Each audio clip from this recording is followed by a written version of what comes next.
Todd on your left, go ahead. Todd Golden with CNHR, sorry. Old man, X, I know you're over there kind of laughing about that, but, you have been here a long time. I mean, what do you feel like, how do you have this year built up in your mind in terms of both team expectation and your own expectation after having been doing this for so long? Being one of the only experienced players on the team, not only me, but I got Trey, and I have Anthony Little to help me lead. But my goal is nothing individually, more team-wise. I want to win. That's the last thing on my list to do in college is to win. All right, Mike on your left and Rick. This could be for either one of you. Coach got up here and says, urgency, urgency, urgency, and winning now and not waiting, hanging a banner.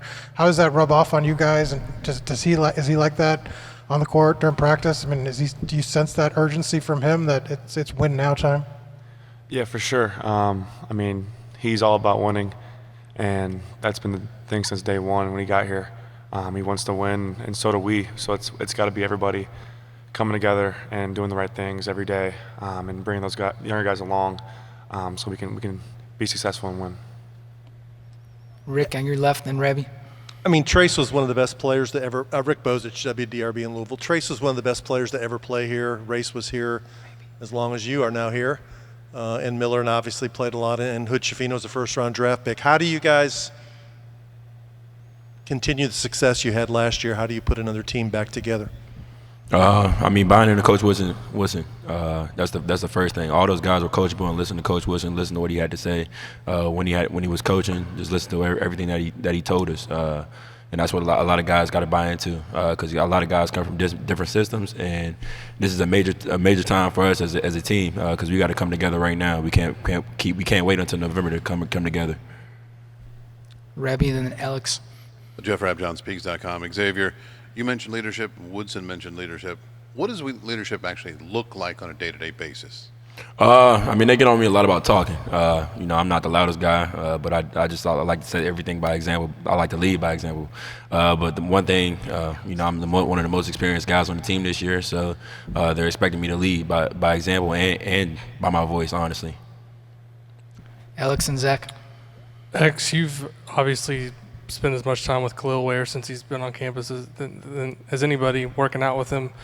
What can you tell us about his game and how you see him fitting into maybe not just this team but the Big Ten in general? He's a very versatile big. He can shoot threes and he can pick and pop and pick and roll. That's big time in the pick and roll game with me. Trace couldn't pop as much, but Trace was lethal at the rim. I don't think nobody could stop him. But Coach Wilson's trying to get him on the same track as far as pick and roll game. Zach on your left. Zach Osterman, Indianapolis Star. X, we've asked you so much about your time at Indiana, all the experience you lean on. Has anything been new for you in these last few months, whether it's embracing captaincy or just something else? For all you've been through in your college career, has anything here in your sixth year been different or been new? I would say the only thing that's different is coming off injury. My whole career, I've never been injured. It's my first time battling a major injury to my body.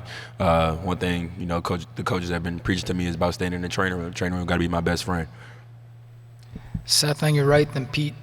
Trey, Seth Tao, Daily Hoosier. Trey, for all we talked about X, just how have you seen him attack this offseason to get himself in the right place, both physically and mentally? It's really cool to see because, I dealt with a lot of the same thing. I had a big-time injury last summer that I had to deal with, and kind of just telling him to stick with it. Because it's not all going to come at one time, and he stuck with it all summer, just to get back to himself. And I truly believe he's starting to really get back to himself, and he is. And it's going to be huge for us because his leadership and his experience is big for our program, and I think he's going to really help us this year, obviously.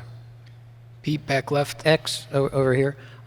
Just the challenge that you faced with the injury coming back, what was maybe the toughest part, and what was maybe the catalyst for when you realized things are going to get better?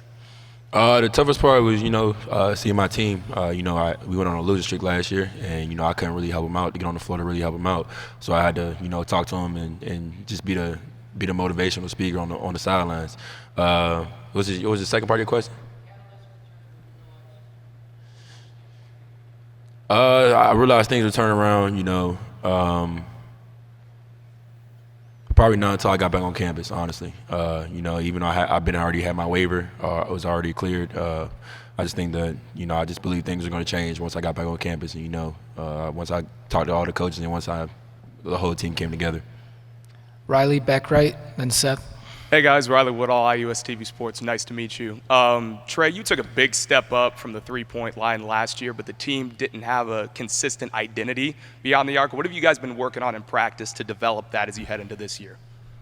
I'd say just shooting with confidence because we got a lot of guys that can make shots, but it's a mindset, I think, and obviously the repetition, I think, is getting a lot of reps. We've done a great job this offseason of holding guys accountable and getting guys in the gym and getting a lot of shots up. So I think that's been really big for our off season, and it's going to carry over into the season for us. So it's going to be huge for us to stick with it and shoot the ball with confidence. Zion, front right. Trey, when X went down last year, you kind of turned into the backup point guard behind Jalen. What did you get out of that experience? Obviously, losing X was tough for us, and it was an adjustment. For all of us, even for me, because I was the secondary ball handler. So it was challenging, but I definitely learned a lot. And it's not easy. It's not an easy position. It's hard to run a team, and so you got a lot of credit to X and Jalen last year because they did a great job of doing that. So I think just having that experience is good, just to be able to handle the ball and make plays and do different things. So it was good. Mason on the left, and Tom. Guys, Mason Williams, thehoosier.com. Part of captainship is leading the younger guys that come behind you. You guys have got a lot of young guards that Woodson said he's counting on behind you guys that are expected to produce. How have you guys kind of seen them come along, and how has that process been for you guys? They've done a great job, really just listening. I feel like the younger guys really have bought in to our system so far because it's not an easy system to learn, especially defensively. That's one thing that we're really focused on is our defense, and it's our identity. So I think just having them come every day prepared, ready to learn, because we're going to make mistakes. All of us are. So it's just part of just the program coming together and really truly learning the system. So it'd be good to have them get it. Tom, back left and middle. Trey, being a captain now, obviously you're the son of a couple of coaches, and you were sort of that conduit in high school from coach to players and such. Do you feel a lot of that experience will help you sort of be a leader and be a captain with this group here? Does that carry over for you, just from a personal standpoint? A little bit. Like you said, my dad was a coach in high school, so I kind of learned a lot from him as a leadership standpoint because I was with him so much. But I think just kind of trusting my instincts and trusting myself because I've been in this position for a while now, and I've been here 4 years, so I know what I'm talking about, and I think it's going to really be important for me to be vocal and help those younger guys. All right, right in the middle. Hey guys, Mason Horodisky from WHAS in Louisville. You talked about some of the younger guys that have already come in, McKenzie obviously being one of the big prospects. What's it been like seeing him kind of get acclimated, and how have maybe you guys taken him in under your wings being here and being established?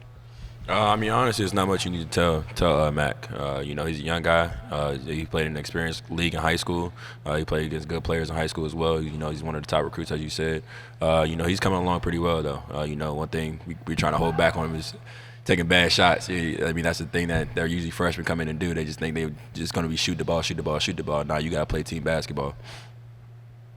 Ravi, last one. Yeah, Trey, for you. Sorry, Jeff JeffRabJohnSpeaks.com.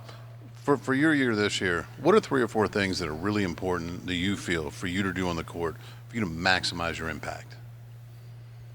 Yeah, I'd say just the biggest thing is lead. I think that's one thing I can really do with that experience is be an influence on the court when we're playing in big games, just talking and constantly doing certain things to help my teammates. I'd say other things is just making winning plays like I've always done. I think those are certain things I can do to really help our team win is just making winning plays and making the right plays.